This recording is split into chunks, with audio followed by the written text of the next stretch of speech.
En fait, on va faire un podcast, pourquoi? C'est quoi le but? Bah, c'est de podcaster, c'est de discuter. Ok. Bienvenue à toi sur la route de l'impact. C'est le podcast qu'on fait, Ahmadou l'aspirant, avec Jade. C'est quoi le but? Dis-nous-en un peu plus, Jade, s'il te plaît. Alors, déjà, j'ai réussi à te convaincre de faire un podcast avec moi. Première victoire. Donc, bienvenue dans ce podcast sur la route de l'impact. Pourquoi on fait un podcast? Alors, l'idée est venue du fait que on discute beaucoup, toi et moi. Déjà, juste tous les deux. On arrive quand même à avoir des belles discussions inspirantes. Et aussi, quand on invite des gens chez nous, on discute beaucoup, on médite. Et c'est souvent des sujets, bah après, je les aborde en story, ou même toi, tu les abordes avec les gens que tu accompagnes sur Moramal Impact. Mais il n'y a pas une plateforme qui réunit tout ça, enfin, notre pensée, enfin, tout ce qu'on discute. Et parfois c'est très pertinent, donc je me suis dit, pourquoi ne pas partager ça avec tout le monde? Et donc voilà. Ok. Donc ça veut dire que dans ce podcast qui s'appelle Sur la route de l'impact, on va converser, toi et moi, sur les différents sujets qu'on peut avoir. Donc, on est musulmans vivant en Occident, en France. Nous sommes époux, épouses, l'un de l'autre, avec enfants. Et on pourrait dire que j'ai pour obsession d'impacter la communauté, de l'aider à se développer. J'ai le droit de dire ça ou j'ai pas le droit de le dire? Si, oui, t'as le droit. Ok. À partir de là, c'est quoi la suite? Ouais, donc toi, ton obsession, c'est de développer la communauté, enfin aider la communauté à impacter. Et ça, c'est vrai que tu m'en parles depuis, même avant qu'on soit mariés. C'était un sujet récurrent qui a pris différentes formes et donc vas-y, je te laisse nous expliquer pourquoi c'est ton obsession, pourquoi tu nous prends la tête tout le temps. Alors, tout simplement parce que on vit dans une société où c'est pas forcément l'islam qui est appliqué. Nous sommes des musulmans dans une situation donnée. Peut-être qu'on se sent un peu éparpillé, isolé. On est en recherche de d'action. Parfois, souvent, on a envie d'être utile, mais on ne sait pas vraiment comment. Et l'islam a beaucoup à nous dire. Et tout simplement, si on n'apprend pas à impacter ou si on n'a pas ce souci-là, bah on pourrait en subir les conséquences. Nous-mêmes déjà personnellement dans notre foi, puis également pour ensuite les personnes qui nous sont chères. Ça pourrait être nos enfants, nos frères, nos sœurs. Nous avons besoin d'apprendre à construire sur la longue, à impacter, à œuvrer, à comprendre nos rôles pour, Inch'Allah, être des musulmans. En fait, un musulman impactant, ça veut dire quoi? C'est un musulman qui, subhanallah, c'est un peu vague comme terme impacté. Mais ouais, ça veut dire être un musulman en phase avec son islam et qui joue son rôle en tant que parent, en tant que membre de la communauté, en tant que disciple du prophète Mohammed alayhi salatu wassalam, en tant qu'adorateur d'Allah. En tout cas, c'est comme ça que je vois moi la chose. Et je pense que en œuvrant ensemble, en réfléchissant, en cherchant des solutions, on peut vivre un islam qui est beaucoup plus serein et on peut voir des choses extraordinaires. Est-ce que ça fait sens ce que je dis? Est-ce que ça t'inspire? Oui, oui, oui, ça m'inspire et j'étais en train de réfléchir justement quand tu parlais que en quoi c'était difficile pour nous de d'être en communauté. Enfin, on dit tout le temps qu'on veut être en communauté. Moi, la première. Même je me rappelle quand j'étais convertie les premières années, que j'étais toute seule au début. Et c'est quand tu te sens seule, t'as vraiment envie d'être. Tu recherches en fait cette communauté et quand tu t'arrives dans le monde musulman en France, je sais pas parce que c'est ce que je connais, tu la trouves pas forcément. Il y a pas un endroit où on t'accueille en tant que converti.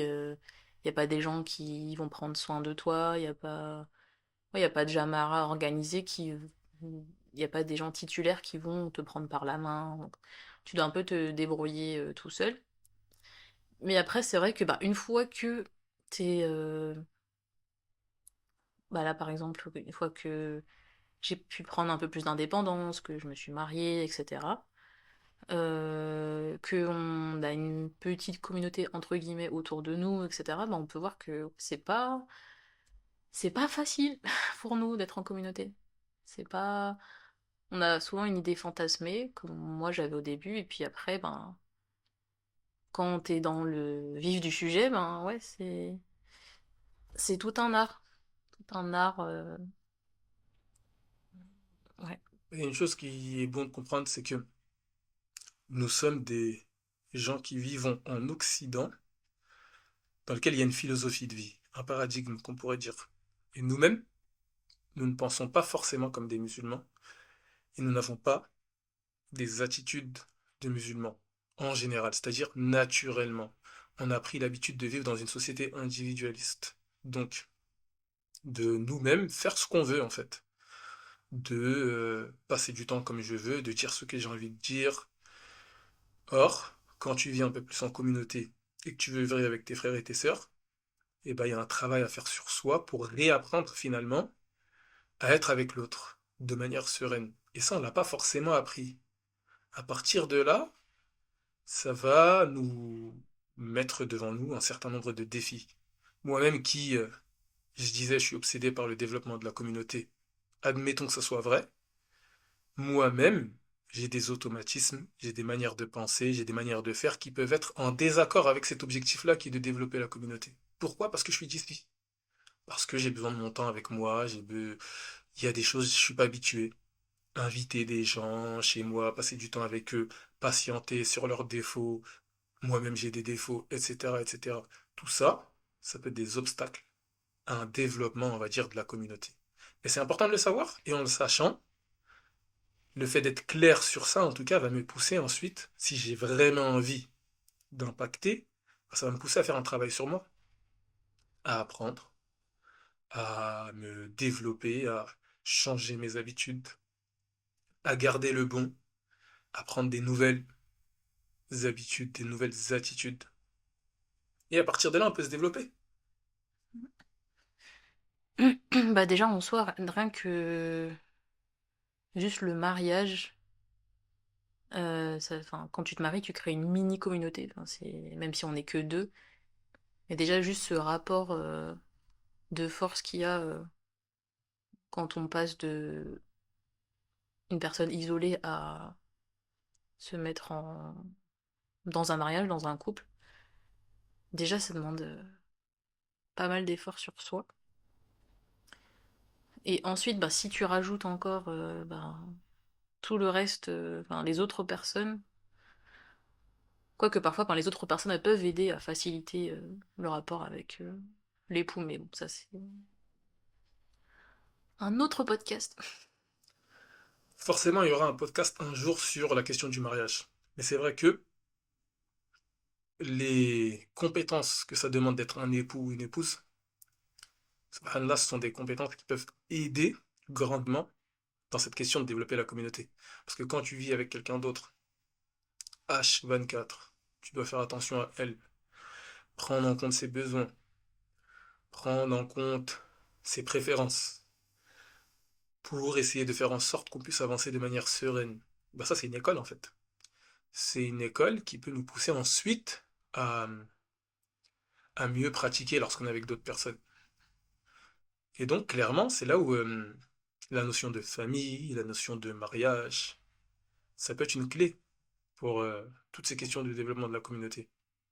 Si on arrive à faire des familles solides, on arrivera à faire des communautés solides. Et pour faire des communautés solides, on a besoin d'avoir des compétences qui nous aident à être des bons époux, des bons époux, des bonnes épouses. Je sais pas, ça fait sens tout ce que je te dis là, je parle comme ça, je rebondis sur ce que tu as dit, autour un peu du développement de la communauté, autour de comment impacter. Et pourquoi on parle de communauté? En vrai, impacter, parce qu'on n'impacte pas seul. On n'est pas dans une vision purement je sais pas moi, héroïque, individualiste, on peut impacter à différents niveaux. Une maman qui s'occupe bien de ses enfants, pour moi, ça c'est une maman impactante, si elle a une vision. Si elle a une vision de connecter en fait les différents domaines de la vie, qu'elle connecte son islam avec la communauté, avec la spiritualité, avec le rôle qu'on a dans la société. Une maman qui s'occupe bien de ses enfants et qui porte cette vision en elle et cette mission, c'est une maman impactante. Et en plus de ça, il va falloir qu'elle gère sa relation avec son époux, en plus de ses enfants, donc elle va devoir faire un travail sur elle. Elle va être impactante. Un papa qui a la même vision, il est impactant. Il va pousser ses enfants ensuite à connecter leur islam avec des missions. Des missions pour adorer Allah, mais dans la société. Et en plus de ça, ce papa devrait avoir une relation avec ses frères et ses sœurs dans la communauté. Mais tout ça, ça s'apprend. Si on n'apprend pas tout cela, eh ben on risque parfois de s'enfermer dans une seule sphère. Je suis papa, ça me prend déjà beaucoup de temps et de charge mentale, si je puis dire. Et donc j'oublie mes frères. Ou inversement, je suis une maman désormais, donc j'oublie mes sœurs. Bref, là je parle juste pour rebondir sur ce que tu disais, ce qui me venait à l'esprit. Mais est-ce qu'il y a quelque chose que tu veux aborder à partir de là? Ouais, parce que quand tu parles, en même temps, je réfléchis. Donc là, quand tu parlais de communauté, je revoyais aussi bah, tout ce que j'ai appris depuis qu'on est mariés, parce que depuis que... euh, parce qu'en fait, avant, quand j'étais convertie, ben, je vivais... Enfin, avant, je suis toujours convertie, mais je veux dire, quand j'étais pas mariée, voilà. Je vivais chez mes parents. Donc à ce moment-là, c'est mes parents qui géraient la maison, donc j'invitais personne chez moi. Enfin, j'étais pas en communauté. J'avais pas cette éducation de vivre avec d'autres personnes, d'intégrer d'autres personnes. C'était juste, bah, mes parents, ils rentrent du travail, ils regardent la télé, ils préparent le dîner, ils vont se coucher pour le lendemain. Nous, c'était, on rentre de l'école, on fait les devoirs. Le week-end, en fait, j'avais tout le temps des devoirs, donc en fait, tout mon temps, c'était que les devoirs. Et après, le temps libre que t'as, ben, c'est pour te reposer de toute ta journée, donc il n'y avait pas du tout cette notion de penser aux autres. Jamais. Les seules personnes à qui on pouvait penser maximum, c'était les grands-parents parce que c'est nos grands-parents. Mais à part ça, les voisins, les autres personnes, même les gens de ma famille, c'était pas. Enfin, c'était chacun se le gère en fait. Chacun fait. Si t'as pas de problème, en tout cas, bon, on te, voilà, vis ta vie, viens pas me déranger. Et j'ai l'impression qu'il y a, bah là, quand, depuis qu'on a fait bon, Malat Impact, on a commencé à inviter plus de gens chez nous. Moi, j'ai invité plus de sœurs à la maison. Et moi, j'avais pas l'habitude d'inviter des gens, mais comme j'avais vécu un an au Maroc, j'avais eu un peu cette culture-là de. J'avais un peu pu constater là-bas cette culture d'inviter les gens, l'art de recevoir, même de préparer son salon. Enfin, c'était quelque chose de commun, il y avait toujours quelque chose de prêt pour les invités. Alors que moi, j'ai plus grandi avec les invités, c'est une corvée. Enfin, faut vraiment prévenir à l'avance parce qu'en fait, notre maison, elle est pas du tout préparée pour les invités. Notre maison, elle est juste pour qu'on puisse dormir dedans pour le lendemain, pour aller au travail ou à l'école, mais elle est pas faite pour recevoir qui que ce soit. C'est le bazar, c'est les devoirs, c'est la télé, c'est le salon, c'est pour mes parents. Nous, on est dans notre chambre. Il n'y a pas d'espace comme au Maroc où il y avait souvent un salon pour les invités, donc voilà, c'était. Mais après, quand on s'est mariés, ouais, comme j'étais beaucoup avec des Marocains au début, donc j'ai pu apprendre de leur manière de faire, et c'est vrai que moi j'avais quand même hâte d'avoir un foyer pour pouvoir ensuite inviter des gens, mais ça m'a quand même demandé bah, un travail sur moi de. Bah, si tu veux inviter des gens de manière ponctuelle, ben, tu fais un gros truc, tu prépares, tu te mets beaucoup de stress pour préparer ta maison et tout. Mais si tu veux inviter des gens chaque semaine, bah faut que ça soit naturel et il faut que tu faut pas que ça soit une source de stress à chaque fois, sinon t'invites plus personne. Et j'ai l'impression que nous, en Occident, on a plus grandi avec cette culture de les autres, c'est nocif. Enfin, nous, on est dans notre foyer, on se protège. Même à l'école, les autres, c'est dangereux. C'est quand quelqu'un il vient chez moi, c'est voilà, faut que je me protège, faut pas trop que il reste trop longtemps, je raconte pas ma vie, même au travail, je raconte pas ma vie, à l'école, je raconte pas ma vie. Faut faire attention, faut... Ouais, les autres, c'est négatif, c'est dangereux, c'est... On va te porter le haine, Ouais. on va On te porter va... l'œil. Moi, là, j'ai déjà des sœurs qui m'ont dit, mais t'as pas peur si t'invites trop d'amis chez toi, que... Il y a ce truc un peu de... Les copines, c'est dangereux, les copines, ou bien elles peuvent te voler ton mari, ou bien si t'invites trop de frères, ça peut être... Enfin, même les belles-sœurs, les beaux-frères, enfin, tout le monde est dangereux, en fait. Ce qui est sûr là, dans ce que tu mentionnes, il y a plein de choses. C'est que il y a une manière de faire. C'est pas parce que on va inviter des gens à la maison qu'on va le faire de n'importe quelle manière. Il se peut que s'il y a de nombreux frères, de nombreuses sœurs, par exemple, on va faire un espace pour les frères, un espace pour les sœurs. On va essayer de trouver des manières. Mais il y a un point sur lequel j'ai envie de revenir que tu as mentionné, qui est intéressant, c'est que, tu vois, pourquoi parler de... Dans le podcast, je pense à un moment, on va parler de vision. Très important, pourquoi? Parce que là, tu as mentionné, par exemple, que la manière dont on vit, les appartements dans lesquels on vit, ou parfois même les maisons, la manière dont elles sont pensées, la manière dont elles sont agencées, n'est pas fait pour accueillir du monde, pour passer des moments conviviaux avec autrui. C'est pas fait pour ça. De sorte à ce que, voilà, c'est fait en fait plus pour peut-être, bah, s'il y a une télé, tout simplement, s'il y a une télé dans le salon, par exemple, bah, c'est une qui est H24 allumée, on va dire. Bah, c'est pas un salon qui est fait pour qu'on dialogue. Mm. C'est tout bête, mais une télé dans le salon qui parle va empêcher les autres de parler et donc ça va donner un tout autre type de relation avec les gens qui sont là. Que ce soit tes enfants, que ce soit tes amis. Et ça ne pousse peut-être pas forcément à cette notion de, voilà, on s'invite, on essaie de découvrir quelles sont les situations de chacun, quelles sont les problématiques de chacun, pour qu'on puisse ensuite bâtir ensemble. Parce que c'est ça l'idée. Pourquoi on parle de pouvoir inviter les gens? Parce qu'en fait, l'idée c'est simple, c'est que il y a ce fameux dicton qui dit diviser pour mieux régner. Si jamais tu es seul face à tes problématiques, il y a de fortes chances que tu te sentes impuissant pour les régler.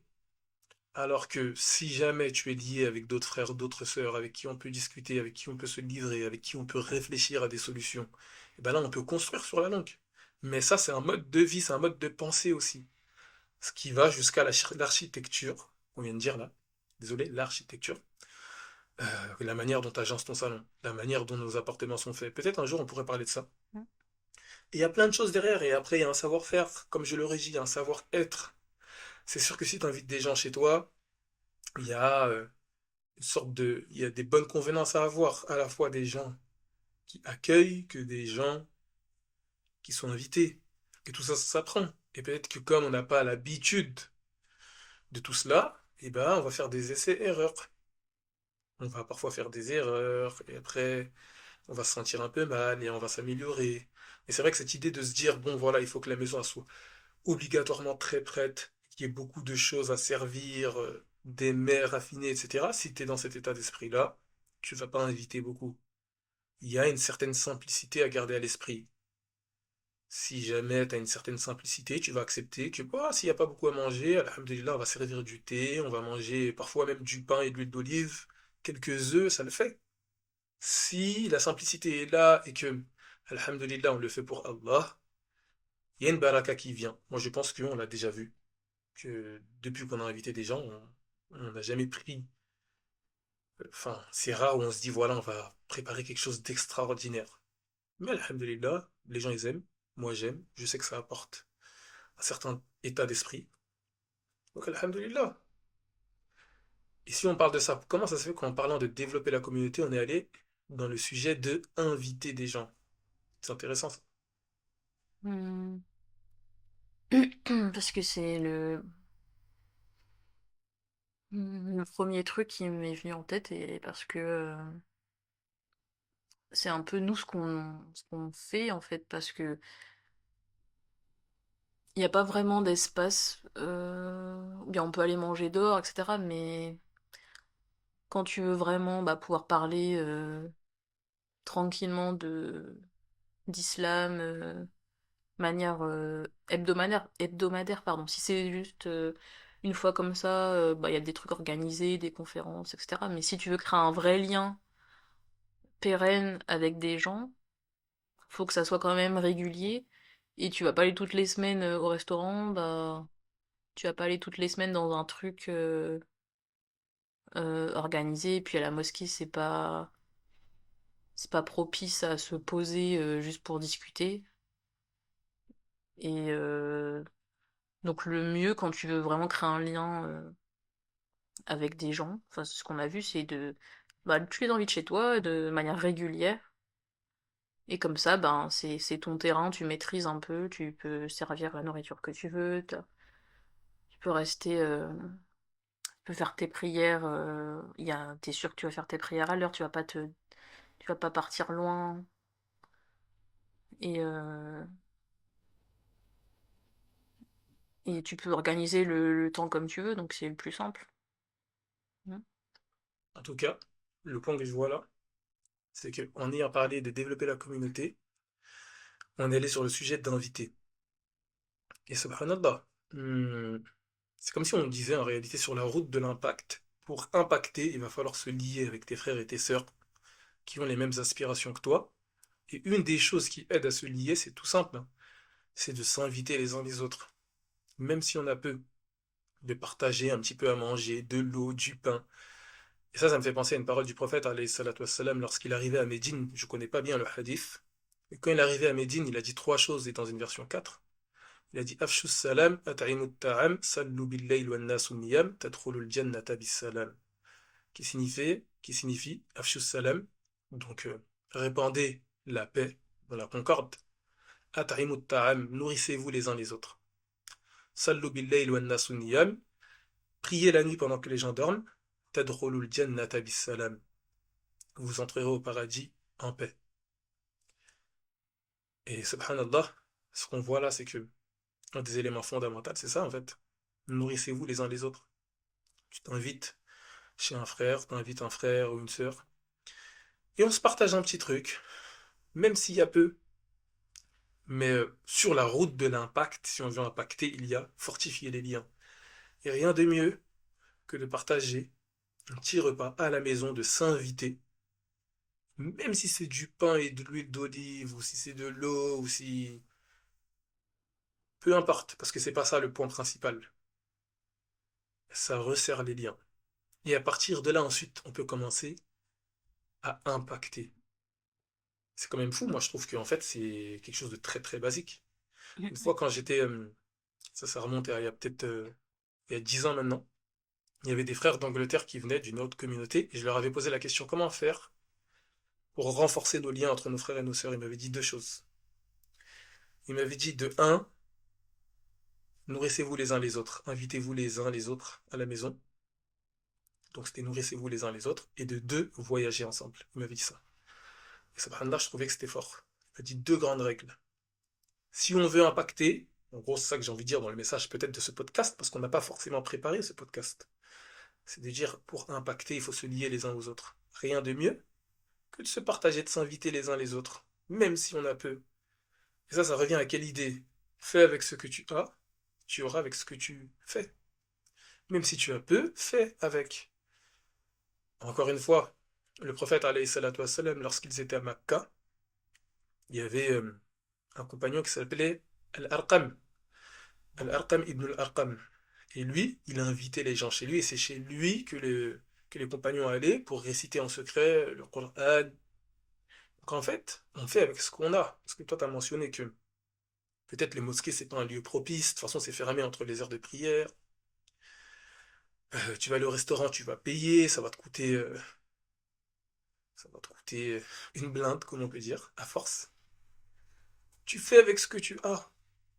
S'il y a des sœurs dans ta zone, tu peux en inviter une. On commence à discuter, on discute des éléments de la vie de tous les jours, mais aussi certains aspects de la religion, de nos aspirations, parfois même de nos problématiques. Et à partir de là, ça peut juste un simple geste comme celui-ci, s'il est fait avec régularité et avec conscience. C'est important de mettre de la conscience dedans. C'est pas juste pour passer un bon moment. C'est aussi pour mentionner le nom d'Allah Ta'ala, pour s'enquérir des nouvelles de mes frères et de mes sœurs, pour essayer de voir s'il y a une problématique. Peut-être que je pourrais pas répondre à cette problématique-là, mais voilà, on se sait les uns les autres. Subhanallah, juste ça, ça peut changer toute une communauté, ça peut impacter. Moi, je me rappelle, encore une fois, désolé, j'ai pris une longue prise de parole là, mais un frère, je te parle d'il y a 10 ans, il nous a invités dans sa chambre étudiante. Je sais même pas si c'était 12 mètres carrés. On se mettait à 6, 7 dedans, on discutait, on faisait parfois du zikr. On mentionnait parfois des prises de parole où on mentionnait certains aspects de la religion. Et c'est comme ça qu'on a pu avancer, on a pu apprendre. Après, on a pu voyager ensemble, on a pu, subhanallah, le frère il s'est marié avec des gens qui étaient proches à nous. Subhanallah. Plein de choses se font sur la base d'une petite action comme s'inviter, même si j'ai peu. Et tu sais quoi, je te sers de l'eau. Tu dis au frère, bah tu sais quoi, il y a pas grand-chose. Si tu veux, tu ramènes quelque chose. Il ramène du fromage, du pain. Et bismillah. Oui, bah ça c'est quelque chose que tu dis souvent bah, quand on fait le séminaire par exemple de Moramal Impact. Mais là, bah si j'avais parlé de ça, c'est parce qu'on avait eu cette conversation là juste avant de commencer le podcast où bah il y a autour de moi une sœur qui a invité pour la première fois des sœurs à la maison et pour elle ça a été une grosse épreuve. Et je me disais mais en fait bah c'est difficile pour nous au début et du coup ça m'a fait me rappeler les premières fois où j'invitais des gens à la maison. Euh, Et après, au final, je me suis dit, mais en fait, toutes les premières fois, elles sont un peu stressantes, en vrai. Quelles sont les difficultés qu'on peut avoir, tu penses? Bah, ça dépend de comment on a été éduqué, mais là, je pense que c'est bah, la peur. On veut que notre maison, elle soit super clean. En plus, voilà, elle m'a dit qu'elle a passé beaucoup de temps à ranger sa maison, et bah, quand t'arrives, que t'es invité, toi, tu le sais pas. Enfin, tu t'arrives, tu t'assois, t'as pas forcément vu comment elle était la maison avant ou pas, donc tu te parce que moi, ça faisait longtemps que j'avais pas été invitée, donc là, j'ai pu voir un peu mon comportement de qu'est-ce que ça fait quand je suis de l'autre côté. Et quand elle m'a dit voilà qu'elle a passé beaucoup de temps à ranger sa maison, que ça l'avait fatiguée, etc. Bah moi, quand je suis arrivée, j'ai pas vu que c'était plus différent que d'habitude, par exemple. Juste pour dire que, enfin, c'est pas pour minimiser les efforts qu'elle a fait, mais pour dire que quand on est invité, on regarde pas en fait les détails. Enfin, moi, j'ai vu que j'ai pas regardé en fait dans le détail sa maison. Je me suis pas trop préoccupée de ça et ça me semblait bah voilà comme d'habitude. Il y a pas de. Je me suis pas dit que ce jour-là elle avait fait plus d'efforts que les autres fois par exemple.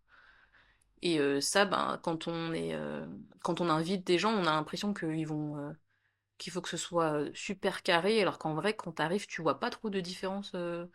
À part s'il y a un gros truc super sale, dégoûtant, mais qui est en face de toi, mais sinon, ouais, tu calcules pas en fait les petits détails comme ça. Il y a tellement de trucs entre les conversations, la nourriture et tout ça que t'as pas du tout le temps de capter que ce soit que ça a été hyper nettoyé. Donc moi j'ai vu que, à ce moment-là que ben en fait les gens ils se stressent beaucoup pour rien. Et même je pense que bah, les autres personnes quand elles sont invitées elles voient bien elles font pas attention aux petits détails que nous on va voir. Parce que même moi quand j'invite des gens je me dis ah ouais le coussin il est pas comme ça mais en fait les gens ils regardent pas tout ça. Donc c'est nous-mêmes, on s'impose beaucoup de contraintes qui après vont freiner notre volonté d'inviter d'autres personnes. Et parce qu'on a envie que ça se passe comme d'une certaine manière, on a envie que ça soit tout clean. Et je pense que c'est plus les femmes, parce que je crois pas que les hommes, ou peut-être certains hommes, mais en général, je crois pas que les hommes ils se cassent autant la tête. Donc c'est plus nous en tant que femmes. Peut-être l'éducation qu'on a eue, la peur du jugement, la peur de... Mais en tout cas, oui, c'est même quand j'en avais parlé en story, c'était quelque chose qui était revenu, que les gens, ils ont peur en fait d'inviter. Parce que peut-être dans leur éducation, on leur a dit que voilà, il faut que ce soit super clean et tout, et que tout soit parfait. Et donc, comme en général, les gens, ils ont pas trop de temps dans leur journée pour faire des trucs parfaits, ben ils ne font pas. Et les gens, ils s'invitent pas du coup. Et mais après, les gens, ils se plaignent quand même de la solitude et du fait que bah, quand ils ont un souci, quand bah, là, comme c'était plus le sujet de mon compte Instagram les derniers mois, par exemple, quand t'es une maman, que tu viens d'être maman, que t'as besoin d'aide à ce moment-là, bah tu vois bien que personne vient t'aider en soi. Et beaucoup vont se plaindre, on va se dire oui, normalement, il faut un village pour élever un enfant, et il n'y a pas de village aujourd'hui, donc on va beaucoup se dire oui, il y a plus de village, mais on va jamais se dire qu'est-ce que j'ai fait moi pour créer ce village avant que mon enfant il arrive. Et moi, c'est quelque chose bah, que j'ai encore plus remarqué quand je suis devenue maman, que le fait d'avoir pris sur moi à certains moments pour inviter des gens, même si, bah, comme tout le monde au début, c'était pas facile, parce que c'est quand même un effort, c'est fatigant, ce sera toujours plus fatigant que de rester tranquille chez soi à regarder Netflix, par exemple. Donc ça demande quand même un effort. Mais après, quand j'ai été maman, il y a quand même des sœurs qui sont venues m'aider euh, quand c'était très difficile pour moi. Et donc voilà, donc maintenant, quand en story j'en parle et dis que oui, on se prépare à être maman, on se prépare à, à l'accouchement, enfin à plein de trucs comme ça, mais on prépare pas le village pour l'arrivée de l'enfant. On construit pas en fait, à part dire qu'il y a plus de village, mais il n'y a pas de méthode où il y a personne s'est dit, bah, avant d'avoir mon enfant, je vais construire mon village, par exemple. Un truc comme. Voilà, c'est une réflexion qui m'est venue. Intéressant en tout cas de dire comme ça. Avant de faire mon enfant, je vais construire mon village. Et j'ai envie de dire l'équivalent pour les hommes. En fait, pareillement, hein, tu vois. Parce que là, on parlait de développement de la communauté, on est allé vers la notion de inviter les uns les autres. Et ça, c'est pour créer du lien. Et finalement, même nous, en tant qu'hommes, si je regarde bien, hein, si tu médites bien la société dans laquelle on vit, elle a un objectif en général, on va dire, hein, c'est de faire de toi un employé. Et que toute ta vie tourne autour de cela.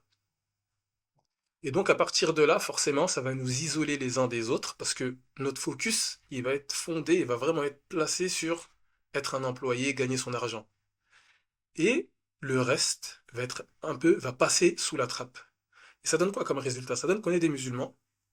Là, je parle pour les hommes, éloignés les uns des autres. Or, on a besoin d'une équipe.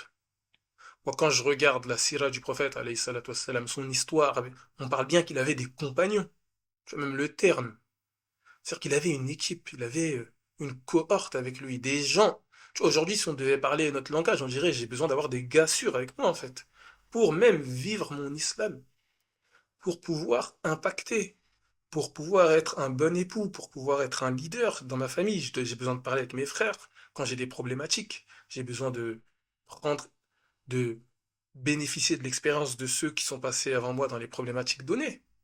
Tout ça, j'en ai besoin. C'est pas en étant seul, en refaisant la roue à chaque fois tout seul, que je vais pouvoir réellement m'épanouir en tant que époux, en tant que père, en tant que peu importe, en tant que musulman dans la société. On a besoin de recréer notre clan en un sens, notre crew. Là, si je parle comme ça, voilà, c'est cette idée-là. Parce que moi, quand je regarde la Sira, je vois que le prophète, alayhi salatu wassalam, avait des compagnons. Et on dit que le mot compagnon, en français, vient du mot compagnon. Con, c'est partager. Et pagnon, le pain. Je partage le pain. C'est une personne avec qui je partage le pain. Je sais pas si c'est vrai, mais c'est l'idée. On dit que ça vient de cette racine-là, le mot compagnon. Je partage le pain avec. Donc, à partir de là, subhanallah, il est déjà dit dans le mot compagnon, en s'invitant les uns les autres, en discutant avec les frères, en connaissant les problématiques, et plus tard, ensuite, en faisant d'autres initiatives, on peut générer cette force collective, ce lien. Et ça, c'est ce qui nous manque, moi, je pense, aujourd'hui. C'est-à-dire cette société va déteindre sur nous, c'est normal, on est dedans, et on va, comme on a une vision individualiste, parce que c'est ça la société qu'elle nous propose, on va même individualiser notre islam. Et à partir de là, c'est là où on est démuni. C'est là où on n'a plus de force. Parce que quand on adore Allah Ta'ala, lorsqu'on récite la Fatiha, on dit Iyyaka na'budu, c'est toi que nous adorons. Donc il y a le nous là. On est ensemble. À partir du moment où tu te retrouves seul, face à tes problématiques, face à ta vie, tu perds une bonne part du pouvoir, du potentiel. Et c'est là où je pense, c'est pour ça qu'on parle de ce sujet-là, quand on parle de développer la communauté ou sur la route de l'impact. C'est comme si on disait tu n'en sortiras pas seul finalement. C'est l'une des grandes phrases qu'on dit dans Muamalat Impact. Tu ne t'en sortiras pas seul. Et ça, c'est important de le saisir pour qu'on puisse lui donner de la valeur. Et forcément, comme on n'a pas forcément l'habitude, c'est pas dans nos automatismes, petit à petit. Ouais, c'est ça, ça demande un grand effort sur soi quand on n'a pas été habitué. Que là, ça me rappelait un post que j'avais vu sur Instagram où c'était, je sais plus qui, c'était une dame qui avait mis en vidéo, euh, pour reprendre l'exemple du village pour élever un enfant, elle disait on veut un village pour élever un enfant, mais avoir un village pour élever un enfant, c'est aussi avoir tout le temps quelqu'un chez soi. Je sais plus, elle avait mis plein de trucs un peu négatifs, avoir oui, tout le temps de présence chez soi, peut devoir partager son espace, devoir faire la conversation avec des gens, ou devoir partager sa salle de bain, enfin j'en sais rien. Je me souviens plus ce qu'elle avait dit, mais elle avait donné des points négatifs, et c'est vrai que bah, nous, peut-être, notre génération, n'a pas été éduquée à ça, mais j'ai l'impression que on veut que les aspects positifs des choses, que ce soit dans le mariage, dans le fait d'avoir des enfants, et je m'inclus dedans, hein, parce que quand j'ai eu mon enfant au début, j'avais pas compris tout ce que ça, tous les sacrifices vraiment qu'il fallait faire. Que ce soit voilà, avoir une communauté, avoir un travail, avoir des amis, avoir une famille. Il y a des aspects positifs et il y a aussi des aspects négatifs. Et nous, on n'aime pas, en fait, on n'aime pas les aspects négatifs. Parce que par exemple, bah, si je reprends moi mon histoire avec une des sœurs qui m'a le plus aidée quand j'étais en postpartum et que c'était difficile. Donc il y a plein de gens qui m'ont dit waouh, t'as trop de chance, machallah, t'as une sœur qui t'aide et tout, j'aurais trop aimé avoir ça, etc. Donc oui, alhamdoulilah, j'ai eu beaucoup de chance. Euh, mais en fait, ça s'est pas fait comme ça s'est pas fait du jour au lendemain. Enfin, pour avoir cette sœur qui m'aide à ce moment-là, bah cette sœur-là, par exemple, bah j'ai dû l'héberger beaucoup de fois quand elle avait eu des problèmes avec sa famille. J'ai dû, bah, quand elle allait pas bien, l'écouter. J'ai dû lui rendre des services et elle aussi elle me rendait des services. Mais je veux dire que c'est un peu du donnant-donnant à chaque fois et c'est ça un peu les relations humaines. Et quand je veux recevoir quelque chose, bah, il faut que je sois prête aussi, que ce soit dans le mariage, à donner de ma personne, à sacrifier une partie de mon espace, une partie de mon temps, une partie de mon argent, enfin voilà, et ça je crois que ben on n'a pas conscience, on n'a pas bien compris que oui, pour avoir des avantages de ce village, de cette communauté, de ce mari, bah il y aura tout un pack avec. Et il y aura aussi les aspects plus sombres, enfin pas Les plus sombres, mais inconvénients. les choses que on n'a plus trop envie de sacrifier, quoi. Comme tu as dit, en fait, pour avoir les avantages, il y aura une part d'inconvénients. Pour avoir les avantages d'une chose, il y a aussi les inconvénients qui vont avec. Et ça, c'est un enseignement que il est bon d'avoir en tête. Il n'y a rien qui vient sans rien. Il n'y a rien qui n'a pas de prix. Subhanallah. Il n'y a rien qui est juste gratuit. Tu veux les bénéfices de cette chose-là, sache qu'il y a aussi des inconvénients. Et ça, on pourrait en parler, hein. Par exemple, se marier. Souvent, moi, ça me fait rire parce que parfois on voit, tu sais, il y a des images, parfois qui tournent sur les réseaux. Une bonne épouse, elle est comme ci, ou un bon époux. Machallah, on se donne des fleurs, on se fait des cadeaux. Certes, alhamdulillah, ça c'est peut-être le côté bénéfique qu'on peut voir dans les couples. Mais il y a aussi toute la part sombre, comme tu dis. Bah, il faut patienter sur l'autre. Il y a des moments où vous pensez pas pareil, vous n'êtes pas d'accord, vous n'avez pas le même fonctionnement. Et tout ça, il faut savoir patienter. Il y a des moments où tu vas être blessé. Il faut comprendre ça. Les personnes que tu aimes le plus sont aussi les personnes qui peuvent le plus te blesser. Et ça, c'est un point à comprendre. Ça veut dire que c'est une pièce qui a deux, qui a une face et un revers, je crois, c'est comme ça qu'on dit. Au revers de la médaille. Donc, et ça, il faut bien le comprendre. Quand on a un objectif donné, une ambition donnée, on veut un avantage donné, il faut se poser la question, ok, mais c'est quoi la contrepartie? La contrepartie moins avantageuse, l'inconvénient. Je veux des enfants. Ok, mais est-ce que tu sais qu'avoir des enfants, ça veut dire moins de temps maintenant pour toi? Ça veut dire moins de nuits. Ça veut dire plus de distance avec. ton épouse ou ton époux. Est-ce que tu sais ça? C'est important de le saisir pour qu'on puisse gagner en maturité et justement construire ensuite sur la route de l'impact, justement. Si on veut impacter, il y a ces éléments-là à garder à l'esprit, c'est que il est bon de mûrir. Et mûrir, ça veut dire voir que toute ambition, tout bénéfice a aussi sa part de désavantages. Et d'être aligné et de l'accepter et de faire avec. Parce que les désavantages, ils sont pas uniquement là pour nous alourdir. En réalité, c'est aussi les désavantages qui nous aident à grandir, qui nous aident à trouver des solutions, qui nous aident parfois même à nous rapprocher d'autrui.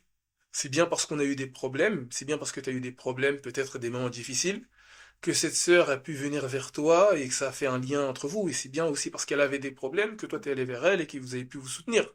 Donc, même les désavantages ont leur part dans l'impact qu'on veut produire. Mais encore une fois, pour comprendre tout cela ou pour être aligné avec cela, il faut vraiment être résolu, c'est-à-dire être résolu. C'est-à-dire voir vraiment l'importance d'être ensemble pour notre islam, pour notre foi, pour ce qu'on a envie de construire, pour peut-être les générations à venir, pour faire face aussi aux adversaires qui veulent peut-être pas nous voir fleurir. Mm. Ouais, ça c'est important de l'avoir en tête parce que bah, sur les réseaux, on peut voir aussi que le bon côté, comme t'as dit. Comme là, quand c'était ben, pour mon postpartum où je montrais que les sœurs elles m'aidaient, etc. Euh, et je sais pas, je crois que je l'avais dit, mais bon, peut-être que les gens ils retiennent plus le côté positif. Mais que oui, pour avoir ces gens-là, même quand il y avait eu des frères qui étaient venus à la maison, qui nous avaient aidés pour installer des choses pour le bébé ou pour aménager la maison. Mais tout ça, s'ils l'ont fait, c'est aussi parce qu'ils venaient à la maison, parce qu'ils dormaient dans notre salon, parce que ben, on partageait des repas avec eux, et que moi, ben, parfois, bah, c'était difficile. Il y a des moments en plein été, en pleine chaleur, j'étais enceinte et je devais quand même porter mon foulard à la maison, et j'en avais marre parfois d'avoir des frères dans mon salon.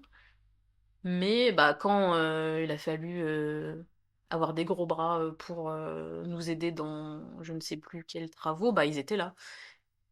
Mais si on les avait jamais calculés, bah on aurait dû faire tout nous-mêmes tous les deux et on se serait aussi épuisés et peut-être on se serait disputés et encore plus d'autres problèmes quoi.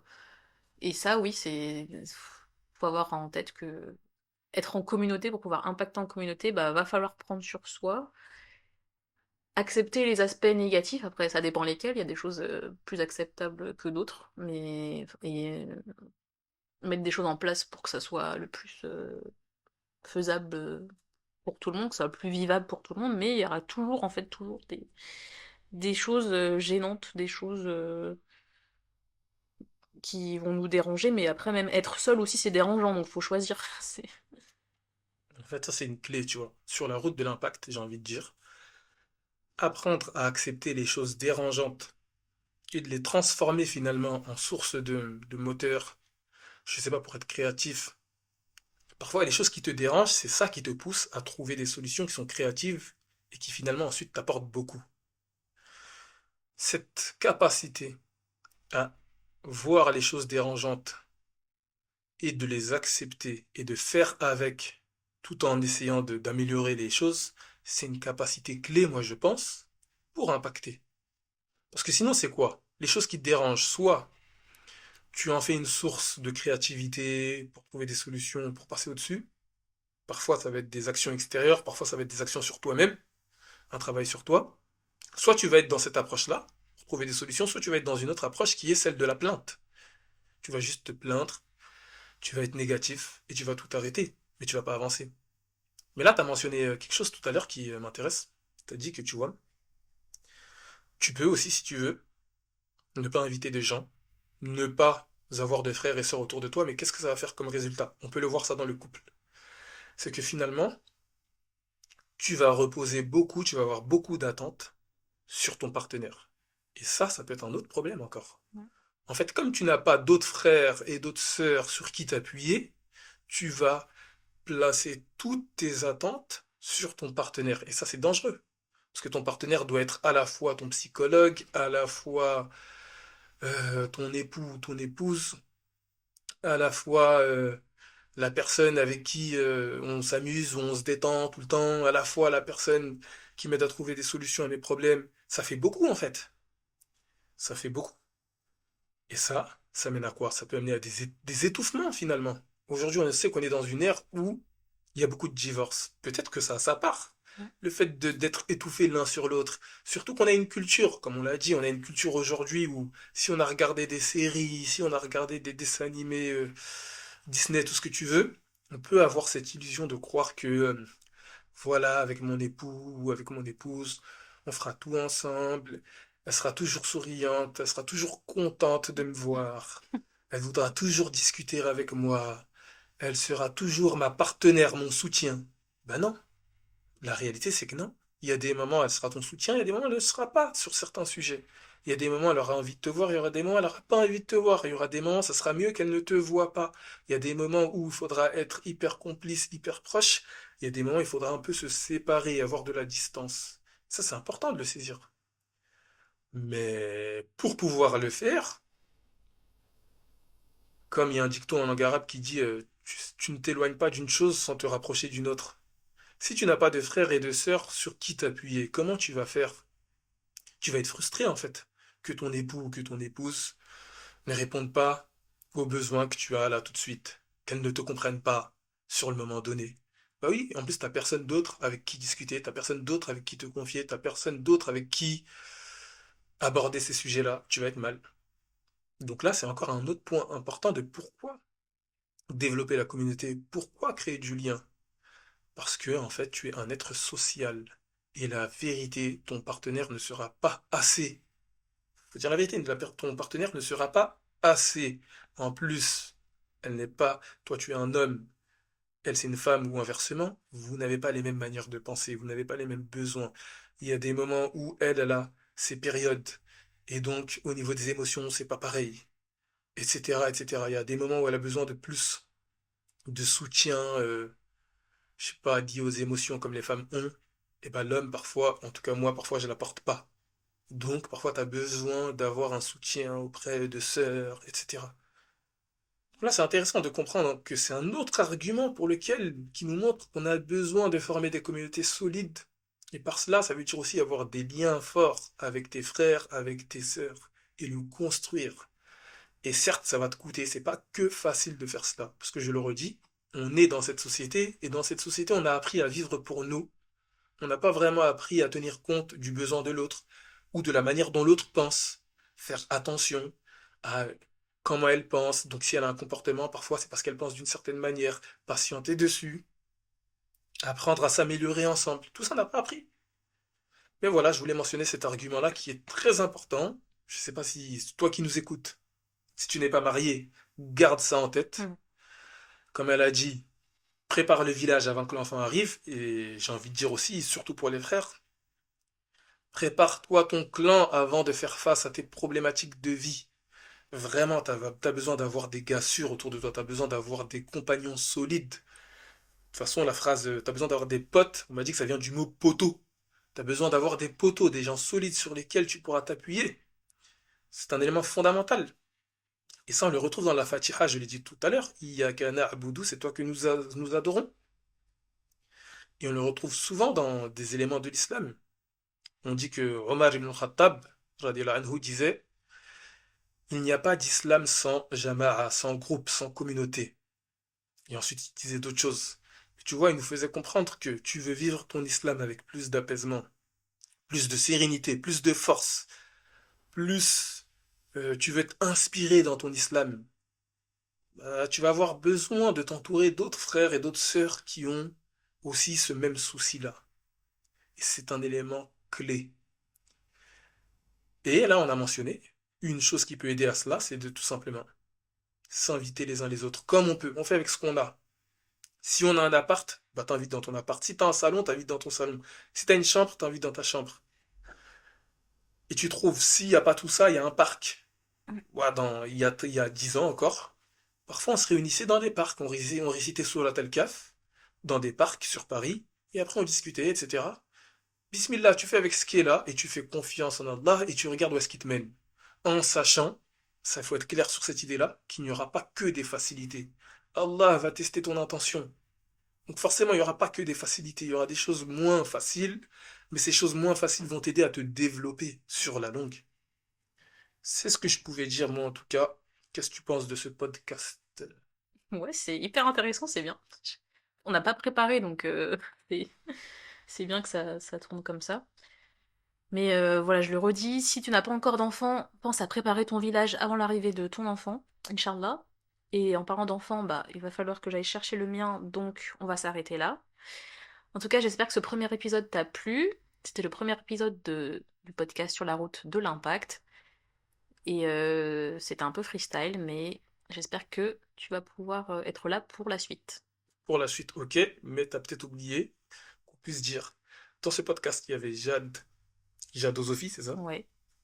Et Ahmadou, l'aspirant, coordinateur du réseau Mohamed Impact, que vous devez suivre absolument sur Instagram. Voilà tout. Voilà. Salam alaikum.